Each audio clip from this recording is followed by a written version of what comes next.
Thank you.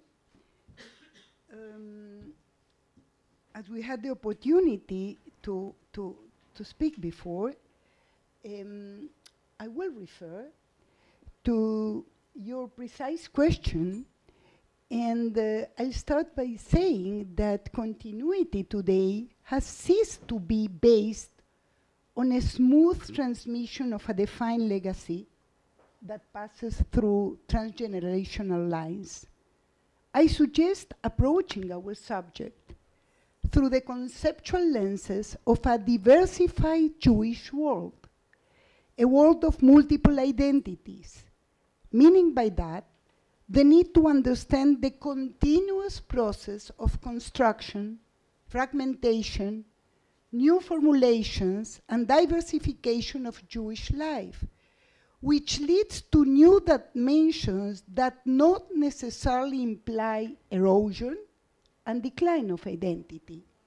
Not necessarily, though it is not excluded. Globalization processes pose to individual as well to collective identities new challenges. Precisely, the historical global people, the Jewish people, which experience diverse social context, is defined today by cultural diversity and contesting identity reference. Cultures and civilization, included the Jewish civilization, are realms not only to articulate social coexistence, but also domains where encounters, differentiation, and confrontation take place, both inside and outside borders that are increasingly porous. Therefore, not only continuity, but also diversity, ruptures, and discontinuities become cultural and normative requirements to define paradoxically continuity of Jewish collective life today. Approaching these new challenges must also remind us that Judaism and Jewish life have never been homogeneous. Inner differentiations, divergences, and discrepancies in meanings and symbols of identification, permanent and vital dialogues and debates, theoretical and ideological struggles took place inside the changing perimeters of the Jewish condition. However, I agree, today's world disentangled essential and historical deep structures of Jewish identities. There are queries and quandaries regarding the criteria and ways of belonging to the Jewish people, and therefore there are differences both in meanings and belongings. Today, integral existential frameworks coexist with other ways, individual and inner options, in many senses still undefined ways of being Jew, individual, young generations, as Stephen pointed.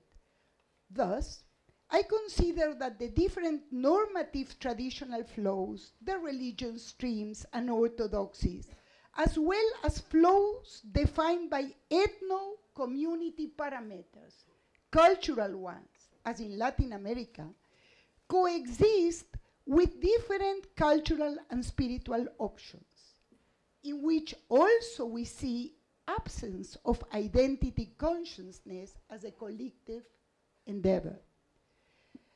Then, diversity, as part of the question of Jewish continuity, has to be approached in terms also of required communal, organizational, and institutional changes that may provide new options appropriate to changing conditions.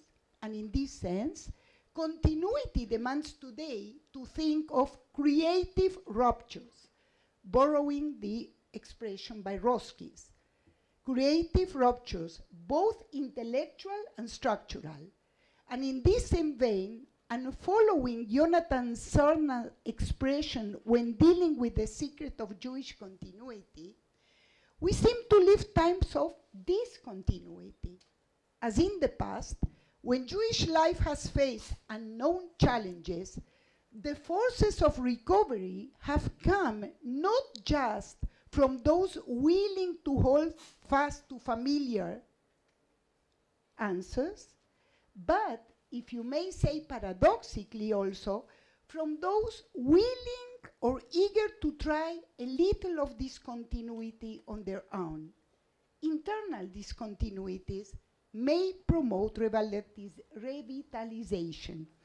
And let me move further and refer to an example that he brought, Jonathan Serna, and is related to your question, Alan, and has to do with education.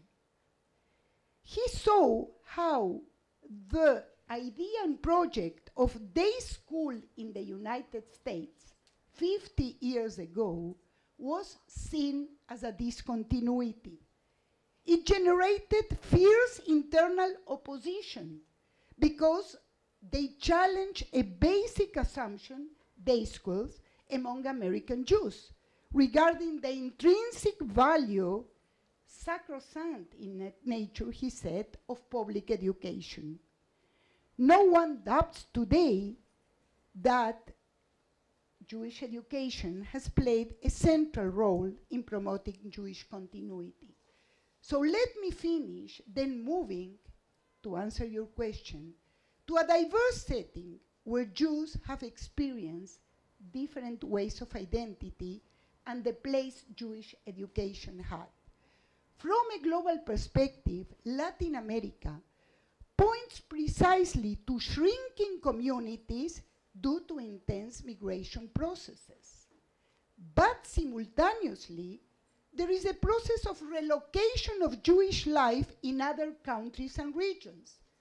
Latin Americans today live in 4 continents: Israel, the States, Canada, Europe, Spain mainly.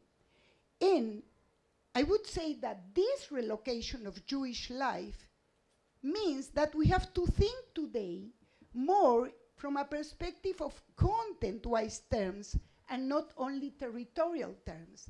And here, education and Jewish education has a lot to say.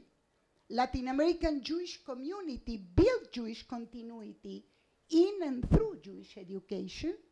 The main domain were to create and project the cultural profile of the communities, were to construct differences both inside the communities and with the surrounding society.